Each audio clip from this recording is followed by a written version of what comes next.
Bom, pessoal, então retomando. Poder constituir derivado decorrente, como eu disse para vocês, é um poder limitado. É um poder limitado pela própria Constituição. Você pode ver isso, como eu disse, lá no artigo 11, caput, parágrafo único, artigo 25, artigo 29, artigo 32 da Constituição. Cabe aos estados, aos municípios, ao DF, editarem, respectivamente, suas constituições, leis orgânicas, observados os princípios da Constituição Federal. Então, como poder limitado, ele não pode simplesmente editar sua Constituição tratando determinados assuntos da maneira que ele bem entender. Ele tem que observar, portanto, a Constituição. Esses limites, a doutrina chama de normas de reprodução obrigatória. Então, algumas normas da Constituição Federal, elas são de reprodução obrigatória para os estados, municípios e Distrito Federal. Isso, inclusive, repercute no âmbito do controle de constitucionalidade. Muita atenção com o que eu vou dizer agora. Se você for ao 125, parágrafo 2º da Constituição, diz lá que cabe aos estados instituir representação de inconstitucionalidade, tendo por objeto leis estaduais ou municipais, quando conflitantes com a Constituição do respectivo estado. Então é possível, simplificando, que o Estado crie um sistema de controle de constitucionalidade, onde se pode atacar uma lei estadual por violar a Constituição do Estado, portanto, onde se pode atacar uma lei municipal por violar a Constituição do Estado. Logo, o controle de constitucionalidade no âmbito estadual, ele vai ter como parâmetro a Constituição estadual e como objeto lei do respectivo Estado ou dos municípios que integrem aquele respectivo Estado, portanto. Mas olha agora que interessante. É possível controle de constitucionalidade estadual exercido pelo Tribunal de Justiça do respectivo Estado, impugnando, atacando, tendo como objeto uma lei do respectivo Estado ou do município ou de município que integre aquele Estado, se valendo, para tanto, de parâmetro da Constituição Federal. Professor, mas lá no 125, parágrafo 2º, fala Constituição Estadual. Calma que eu vou complementar. Desde que a norma da Constituição Federal seja a norma de reprodução obrigatória para o Estado. Porque, olha só, se ela é norma de reprodução obrigatória, ela consta da Constituição do Estado, expressa ou implicitamente. Porque ela obrigatoriamente deve ser observada pelo Estado. Então, ela necessariamente integra a Constituição do Estado, mesmo não estando prevista expressamente.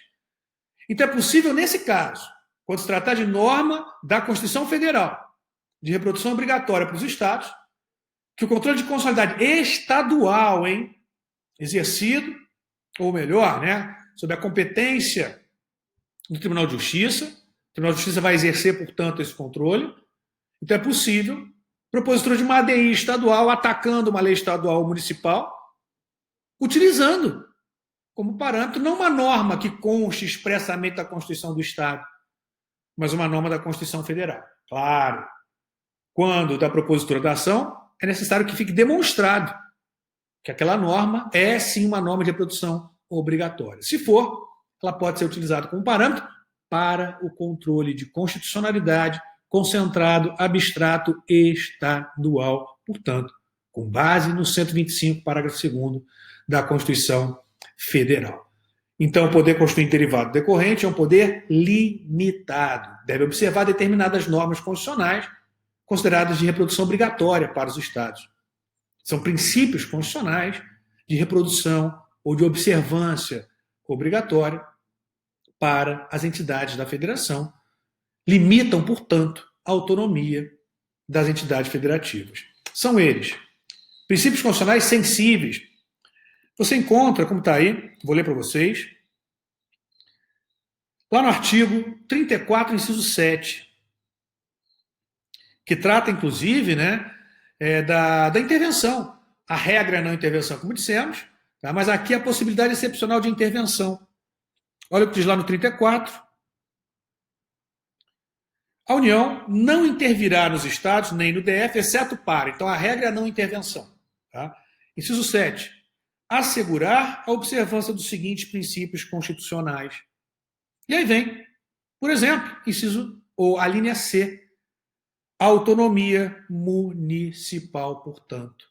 Citei só um exemplo, tá? Você pode ter lá a forma republicana, direito à pessoa humana, assegurar a observância dos seguintes princípios constitucionais, que são esses: regime democrático, sistema representativo, prestação de contas.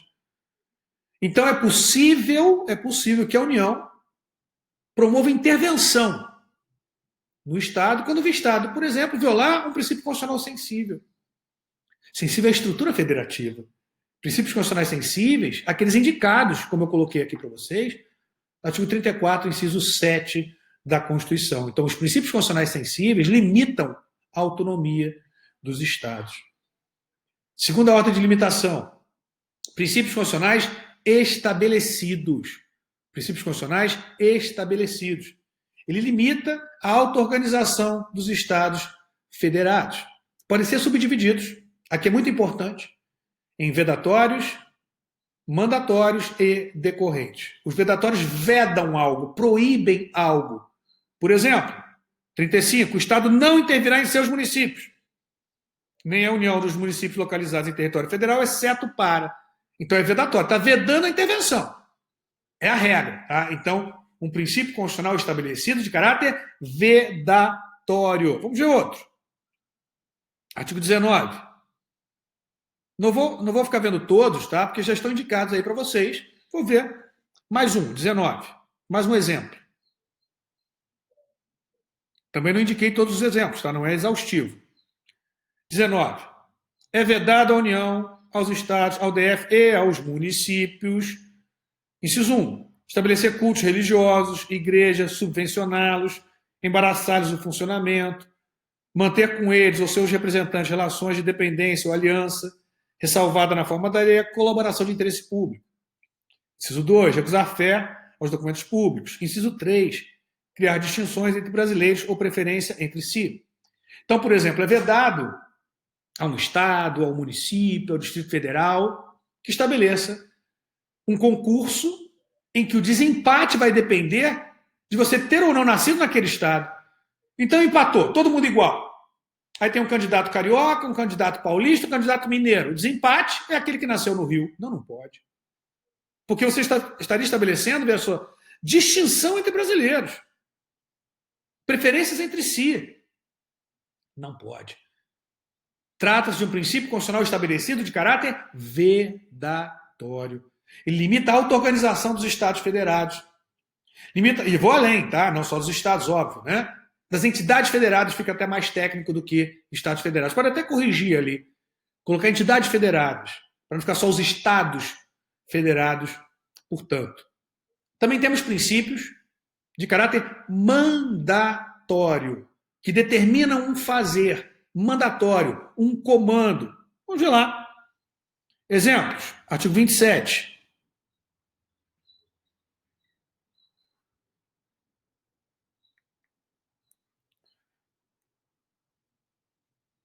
O número de deputados à Assembleia Legislativa corresponderá ao triplo da representação do Estado na Câmara dos Deputados. No âmbito federal, Câmara no âmbito federal. E atingido o número de 36, será acrescido de quantos forem os deputados acima de 12. Parágrafo 1º. Será de 4 anos o mandato dos deputados estaduais. Então está dizendo, veja só. É mandatório, é um comando. 28. A eleição do governador, do vice-governador de estado para o mandato de 4 anos realizar-se-á. Está dizendo aqui, mandatório. Portanto, um comando. Vamos ver mais um exemplo.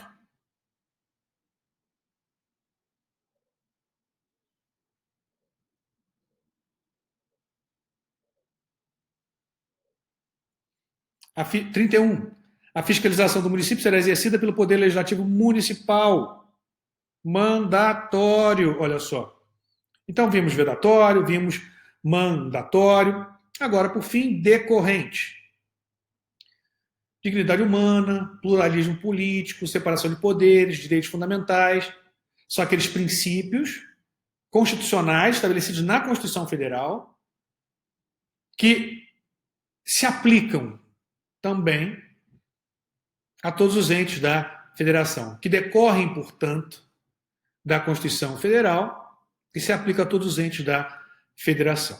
Então, princípios constitucionais estabelecidos, vedatórios, mandatórios e decorrentes. Então, não pode, por exemplo, o Estado do Rio, o Estado de São Paulo, né, dizer lá, no Estado do Rio de Janeiro não se observa o pluralismo político. No Estado de Minas não se observa a dignidade humana. Não pode.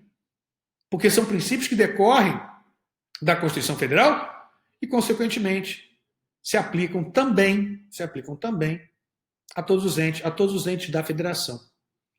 Por fim, princípios extensíveis. São normas de organização da União que se estendem aos demais entes federativos. Por exemplo, o artigo 59 da Constituição, que trata das espécies normativas. Emenda constitucional, lei complementar, lei ordinária, lei delegada, medida provisória, decreto legislativo e resoluções.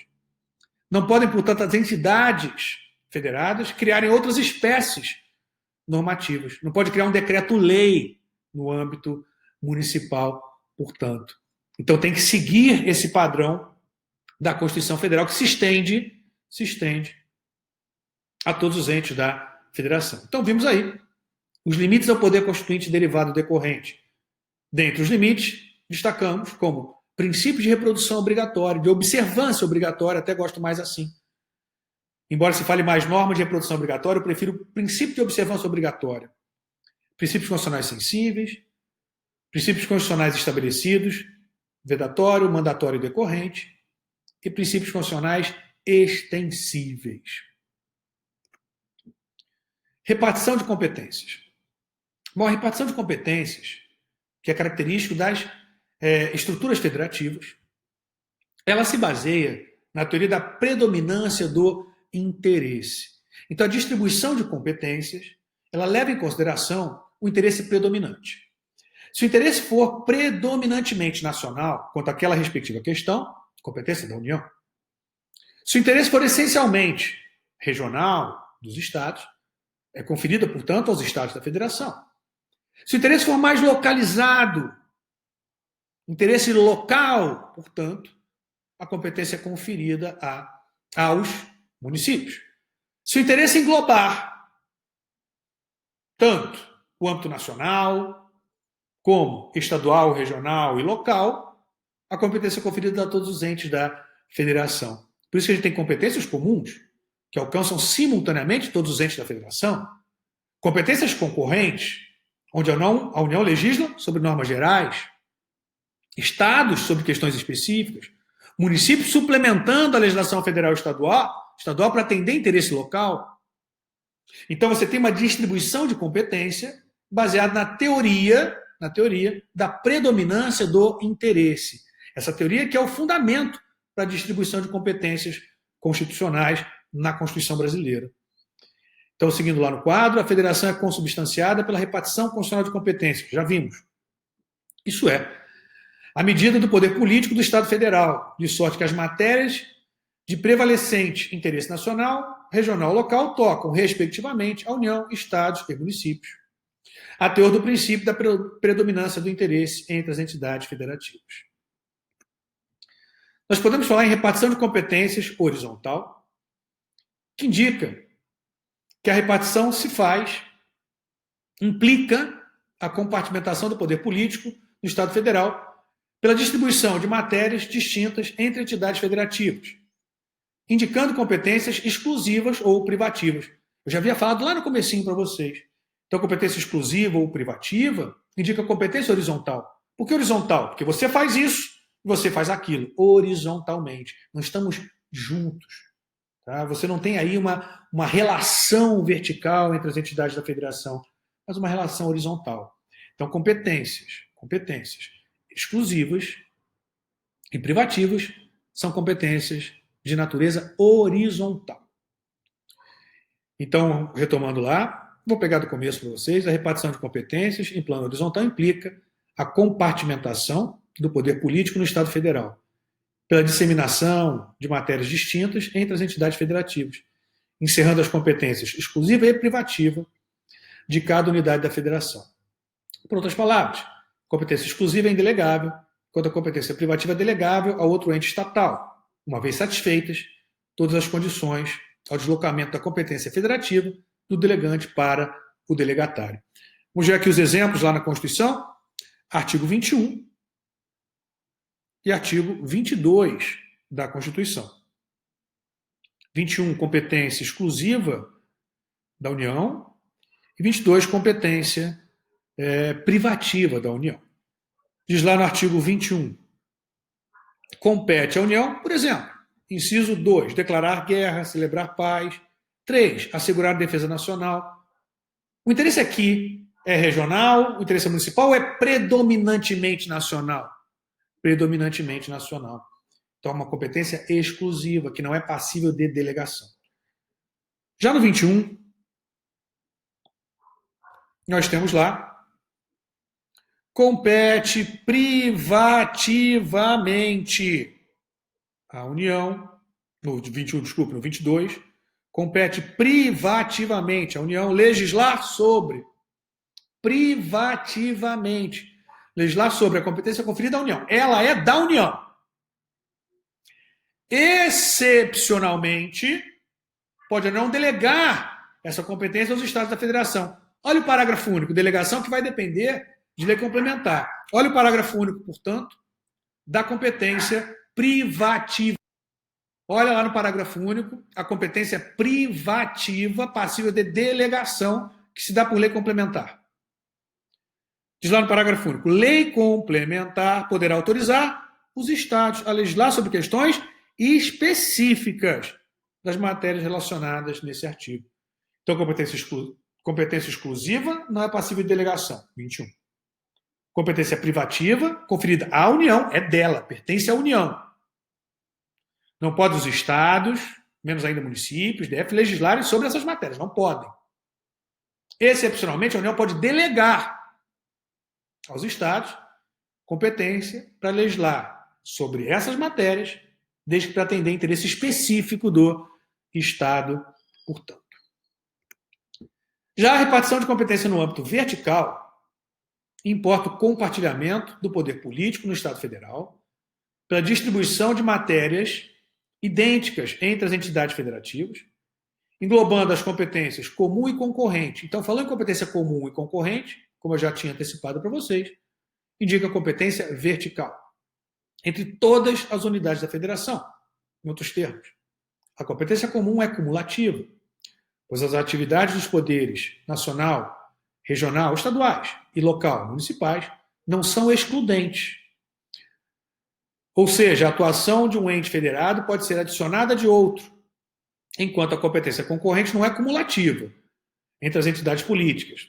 Em outros termos, a atividade de um ente federativo deve ser subtraída pela do outro ente, porque a atuação do poder nacional exclui a atividade supletiva dos poderes regional e local na elaboração de normas gerais, princípios que incidem uniformemente no território nacional, cabendo aos estados, DF e municípios complementá-los, mediante a elaboração de normas específicas, regras que objetivam adaptar os princípios às necessidades e particularidades regionais e locais.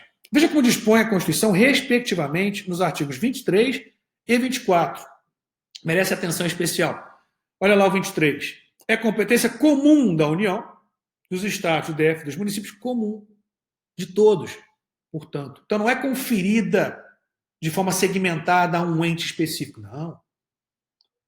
Abrange todos os entes da federação.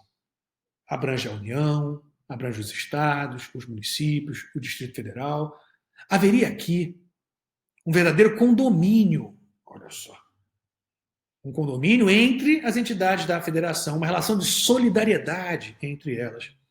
E aqui merece destaque o que eu já também antecipei para vocês, o federalismo cooperativo, federalismo de cooperação. Deve, portanto, a União editar uma lei complementar, fixando normas de cooperação entre as entidades da federação. Olha o parágrafo único do 23. Parágrafo único. Leis complementares fixarão normas para a cooperação entre a União e os estados, o DF e os municípios, tendo em vista o equilíbrio. Olha o equilíbrio que eu falei no desenvolvimento. Aqui você pode indicar a finalidade da simetria, tá? A finalidade da simetria. tendo em vista o equilíbrio do desenvolvimento e do bem-estar em âmbito nacional. Aqui indica que a Constituição ela pretende ser simétrica. Pretende ser simétrica, como eu demonstrei para vocês. Embora exista erros de simetria, né? Existe a simetria fática. E no 24, compete à União, aos Estados e ao DF legislar concorrentemente sobre. Veja que, a princípio, o município não está aqui. Nós vamos complementar. Concorrentemente sobre. Agora, muita atenção aos parágrafos 1º, 2º, 3º e 4º. Parágrafo 1º. No âmbito da legislação concorrente, a competência da União limitar-se a estabelecer normas gerais. Então, veja, não cabe à União legislar sobre questões específicas. Se ela fizer, ela está invadindo, usurpando competência dos Estados, hein? É conferida à União apenas competência para editar normas gerais. E aos Estados, veja só, competência suplementar, complementar, no parágrafo 2º, para editar normas específicas para atender o seu respectivo interesse. Olha lá o parágrafo 2º. A competência da União para legislar sobre normas gerais não exclui a competência suplementar dos Estados. Grife, suplementar, complementar nesse caso. Porque nós vamos diferenciar da suplementar supletiva. Então, competência, suplementar, grife lá, suplementar, complementar. Competência suplementar, complementar é competência para editar normas específicas, complementando a legislação federal no que couber. Mas olha a atenção que você tem que ter com esse dispositivo, com esses parágrafos do 24. Olha o parágrafo 3º. Inexistindo lei federal sobre normas gerais, os Estados exercerão competência legislativa plena para atender às suas peculiaridades. Poderão, nesse caso, que caso de inexistência de lei federal sobre normas gerais, os Estados editarem não apenas normas específicas, mas também normas de caráter geral, para atender sempre às suas peculiaridades, para atender os seus interesses. Aqui no parágrafo 3º, nós temos o que a doutrina chama tecnicamente de competência suplementar supletiva. Suplementar supletivo. Indica que o Estado poderá não apenas, como eu disse, legislar sobre questões específicas, mas também sobre normas gerais. Exercerá a competência plena. Parágrafo 4º. A superveniência de lei federal sobre normas gerais suspende a eficácia da lei estadual no que lhe for contrário. Muita atenção, porque se a União editar uma norma geral, o Estado não poderá editar norma geral, sob pena de inconstitucionalidade, por usurpação de competência da União, por violação ao 24, parágrafo 1º. Então, o Estado só poderá editar norma geral na ausência de lei federal sobre normas gerais. E, nesse caso, a superveniência de lei federal, ela suspende a eficácia da lei estadual no que for contrário. Ela não revoga a lei estadual, muito cuidado com isso, ela suspende a eficácia. Não é a mesma coisa que revogar. Porque imagine o seguinte, não tem lei federal. É editada por um Estado da Federação, uma lei estadual, tratando de normas gerais e, óbvio, normas específicas. Posteriormente, é editada uma lei federal sobre normas gerais relativas àquela matéria. Suspende a eficácia da lei estadual acerca das normas gerais que forem incompatíveis com a lei federal. O tempo passa, a lei federal é 2, 3, 4, 10 anos depois, revogada. O que acontece com a lei estadual? Retoma sua eficácia. Se ela tivesse sido revogada, você teria um vácuo legislativo no âmbito do respectivo Estado. Mas como ela não foi revogada, ela tinha só sua eficácia suspensa, eventual revogação da lei federal, ou mesmo declaração de inconstitucionalidade com pronúncia de nulidade, por exemplo, acarreta a retomada da eficácia da lei estadual que estava suspensa, portanto. Então é muito importante essa distinção. E para a gente complementar ainda, vamos ao artigo 30, incisos 2, primeiramente o 2, depois inciso 3. Diz lá. Compete aos municípios, inciso 2, suplementar a legislação federal e estadual no que couber. E quando cabe, inciso 1, legislar sobre assuntos de interesse local. Tá? Então, cabe aos municípios suplementar a legislação federal e estadual no que couber para atender questões de interesse local. Nós temos divergência na doutrina se o município teria ou não competência apenas complementar, suplementar, complementar, ou também suplementar, supletivo. Uma primeira corrente, defendida, entre outros, por Manuel Gonçalves Ferreira Filho, entende que os municípios têm apenas competência suplementar, complementar. Ou seja, para complementar a legislação federal e estadual no que couber, mas não podendo, na ausência de lei federal e estadual, estabelecer normas gerais. Já para uma segunda corrente, o município tem competência não apenas suplementar, complementar, mas também suplementar, supletiva. Poderia, portanto, na ausência de lei federal e ou estadual, legislar, editando não apenas normas específicas, mas normas gerais, para atender questões de interesse local. Eventual superveniência de lei federal ou estadual sobre normas gerais suspenderia a eficácia da lei municipal no que for contrário. Então, você poderia conjugar com 24 parágrafos, então 30, incisos 2 e 3, combinado com o artigo 24 e parágrafos, portanto. Então, primeira corrente, apenas competência suplementar, complementar.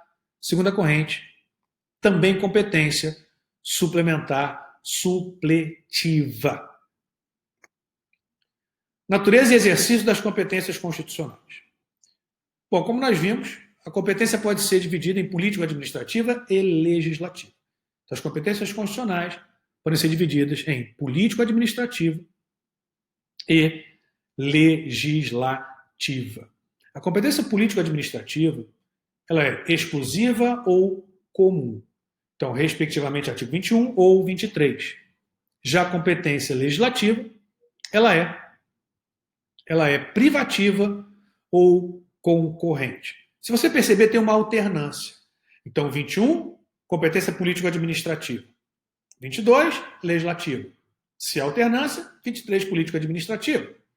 24, consequentemente, legislativa, portanto. Então, as competências podem ser, quanto à natureza, político-administrativa ou legislativa. Político-administrativa exclusiva ou comum. Legislativa, privativa ou concorrente. Portanto, já vimos as respectivas competências. Você pode, claro, acrescentar a observação que eu já fiz em relação ao município, em relação, portanto, aos municípios. Competência concorrente, como já antecipei para vocês, dividido em suplementar, complementar, parágrafo 2º do artigo 24, ou suplementar, supletiva, parágrafo 3º do 24. Suplementar, complementar, para editar normas específicas. Suplementar, supletiva, para editar normas gerais na ausência de lei federal.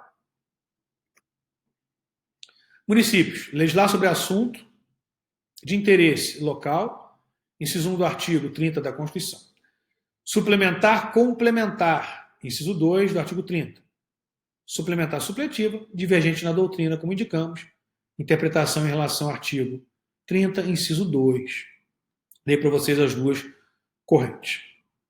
Competência concorrente com a União, também importante, embora a Constituição não fale expressamente lá no 24, a gente tem competência concorrente com a União, do município com a União, lá no artigo 156, olha o que diz lá. Compete aos municípios instituir impostos sobre, e aí vem. Inciso 3, serviços de qualquer natureza não compreendidos no artigo 155, inciso 2, definidos em lei complementar. Parágrafo 3º. Em relação ao imposto previsto no inciso 3 do caput desse artigo, cabe à lei complementar, inciso 1, fixar as alíquotas máximas e mínimas, excluir da sua incidência exportações de serviços para o exterior, regular a forma e as condições, como isenções, incentivos, benefícios fiscais que serão concedidos e ou revogados. Então, cabe à União fazer o quê? Editar normas de caráter geral. E aos municípios, portanto, questões específicas. Então, você teria aqui competência concorrente entre União e município. Embora não esteja o município previsto expressamente no 24, você teria aqui a indicação de competência concorrente. Mas também disse para vocês que o STF tem feito interpretação, entendendo haver competência concorrente também entre União e município, entre estados e municípios, com base em uma interpretação sistemática, combinando, conjugando, artigo 24 com o artigo 30 da Constituição. Mais especificamente, 24 parágrafos com o artigo 30, incisos 1 e 2. Bom, Distrito Federal. Ao Distrito Federal, lá no parágrafo 1º do 32, são atribuídas as competências legislativas reservadas aos estados e municípios. Mas muito cuidado. Os municípios não têm todas as competências que a Constituição confere aos estados. Por isso é que a doutrina fala também em relação ao município, em uma autonomia mitigada, pois ele não tem todas as competências dos estados. Portanto, coloquei um exemplo aqui para vocês. Autonomia temperada ou mitigada. Inciso 9 do artigo 48 da Constituição. Diz lá: a organização administrativa, judiciária, do Ministério Público e da Defensoria Pública da União, dos territórios e a organização judiciária do Ministério Público do Distrito Federal compete, portanto, à União. Então, compete à União estabelecer normas de organização administrativa, judiciária, do MP e Defensoria. A Defensoria Pública foi, inclusive, já revogado, tá? Desculpe. Defensoria Pública não mais, tá? Pode tirar a Defensoria Pública daí, pode cortar. Vou até cortar para vocês. Defensoria Pública do DF não mais. Ah, desculpe, aqui da União continua, do DF aqui que eu vou tirar. Tá? A do DF eu já tirei, gente. Desculpe, já tirei. Tá? Então, pode até apagar aqui. Deixa eu apagar para vocês, para não ficar um erro aqui. Deixa eu apagar. Eu já tirei, tá? Já tirei. Já tirei para vocês, achei que não tivesse tirado.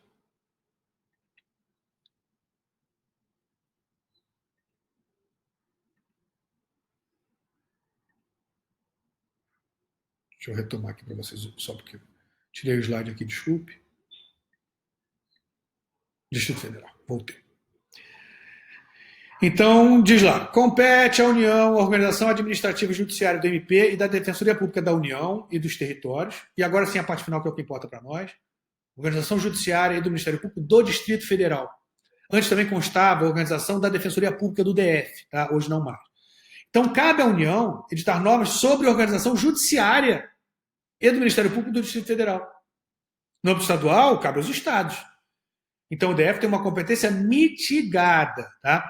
A emenda constitucional que alterou esse dispositivo e que passou ao próprio DF a competência para regular a Defensoria Pública do DF, ela foi uma emenda constitucional que promoveu o que nós chamamos de uma desfederalização de matéria, pois a regulamentação, a regulação da Defensoria Pública do DF competia à União. Então a matéria foi desfederalizada. Do MP e do Poder Judiciário foi mantido ainda na competência da União. Então o DF tem competência dos estados e dos municípios, porém não todas. Ele tem o que a doutrina chama de uma autonomia mitigada. Bom, visto DF, jurisprudência. Processo de reforma da Constituição Estadual. Necessária observância dos requisitos estabelecidos na Constituição Federal. Ou seja, o procedimento estabelecido para a reforma da Constituição Federal, o processo legislativo, é norma de produção obrigatória. Norma de produção obrigatória para os estados, portanto. Então não pode a Constituição do Estado estabelecer que a alteração da Constituição Estadual vai se fazer por 4/5 dos votos, em 10 turnos de votação. Não, não pode. São 2 turnos de votação e 3/5 dos votos, portanto. 2 turnos por quê? Porque no âmbito estadual você tem apenas uma casa legislativa. No âmbito federal você tem 2 turnos em cada casa, totalizando 4. Já no âmbito estadual você tem só uma casa legislativa, então 2 turnos. Quórum de 3/5, portanto. Não pode ser alterado para 4/5, para 10 turnos de discussão e votação. Muita atenção, e eu vou destacar também para vocês a jurisprudência, muita atenção, pois é possível que a Constituição Estadual ela estabeleça expressamente legitimação popular para apresentação de PEC. Porque isso seria uma decorrência do princípio democrático. Então não haveria essa vedação. O princípio democrático permitiria que o Estado, exercendo a sua autonomia, estabeleça na Constituição Estadual a possibilidade de iniciativa popular de PEC. Algumas constituições têm isso. Por exemplo, a Constituição do Estado do Rio de Janeiro. Artigo 111, inciso 4 da Constituição do Estado do Rio de Janeiro.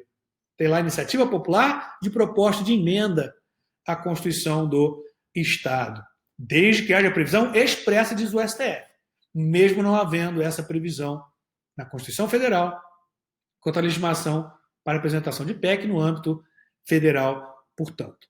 E por que não tem que seguir à risca os legitimados e pode ampliar para a legitimação popular? Porque é uma decorrência do princípio democrático. Aí não tem violação à Constituição. Eu estou, na verdade, garantindo a maior participação popular.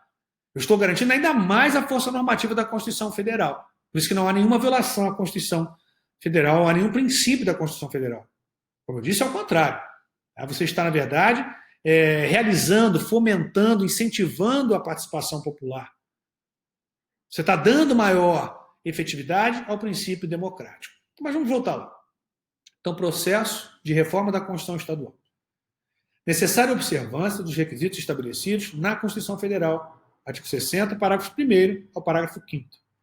Impossibilidade constitucional de o Estado-membro, em divergência com o modelo inscrito na Lei Federal da República, na Constituição Federal, condicionar a reforma da Constituição Estadual à aprovação da respectiva proposta por 4/5 da totalidade dos membros integrantes da Assembleia Legislativa. Não pode. Exigência que virtualmente esteriliza o exercício da função reformadora pelo Poder Legislativo local. Poder Constituinte outorgado aos Estados-membros sofre as limitações jurídicas impostas pela Constituição da República. Como eu já disse, os limites que decorrem da própria Constituição Federal, as normas de reprodução obrigatória, os princípios de observância obrigatória, portanto. Os Estados-membros organizam-se e regem-se pelas constituições e leis que adotarem, submetendo-se, no entanto, quanto ao exercício dessa prerrogativa institucional, essencialmente limitada em sua extensão, aos condicionamentos normativos impostos pela Constituição Federal, pois é nessa que reside o núcleo da emanação e da restrição, que informe da substância ao poder constituinte decorrente que a Lei Fundamental da República confere a essas unidades regionais da Federação. A iniciativa popular, essa bem recente, tá? A iniciativa popular de emenda à Constituição Estadual é compatível com a Constituição Federal, encontrando fundamento no artigo 1º, parágrafo único, no artigo 4º, inciso 2 e 3, e no artigo 49, inciso 6 da Constituição Federal. E aí diz lá: embora a Constituição Federal não autorize proposta de iniciativa popular para emendas ao próprio texto, mas apenas para normas infraconstitucionais, não há impedimento para que as constituições estaduais prevejam a possibilidade, ampliando a competência constante da Carta Federal. Então, muito cuidado, pois o STF ele admite que o Estado, no exercício do poder constituinte derivado decorrente, no exercício da sua capacidade de auto-organização, possa estabelecer expressamente na Constituição do Estado iniciativa popular para apresentação de proposta de emenda à Constituição Estadual. O STF não admite a legitimação implícita, a legitimação popular implícita. Então, se amanhã falar o Estado tem legitimação popular implícita, não tem, o STF não admite. Mas ele permite que, se o Estado assim quiser, estabeleça expressamente na Constituição Estadual iniciativa popular, que pode abranger não apenas leis, mas, no caso, abranger também proposta de emenda à Constituição Federal, portanto. Então, nós vimos aqui doutrina, vimos jurisprudência corroborando posições doutrinárias que nós indicamos para vocês. Gostaria de dizer para vocês que foi um prazer enorme estar com vocês. Espero vocês em uma outra oportunidade. Desejo a todos muito sucesso, saúde sempre, que vocês alcancem os seus objetivos. Estudem muito, pois só o estudo salva, eu costumo dizer. Tá? Até uma próxima oportunidade. Agradeço a todos. Vou encerrar aqui com vocês, só colocando uma bibliografia para vocês. Veja só. Bibliografia, indiquei alguns livros aqui interessantes em relação a esse tema. Primeiro que eu indico aí, sem ordem de preferência, Por uma Nova Federação, Celso Ribeiro Basto. Celso Ribeiro Bastos, indico ainda meus 2 livros, Controle de Constitucionalidade e Hermenêutica Constitucional, que eu acabo tocando em alguma medida nesses pontos. Michel Temer, Elementos de Direito Constitucional, bem resumidinho, para você dar uma lida rápida. José Horácio Meireles Teixeira, curso de Direito Constitucional. Caio Mário, Estado Federal.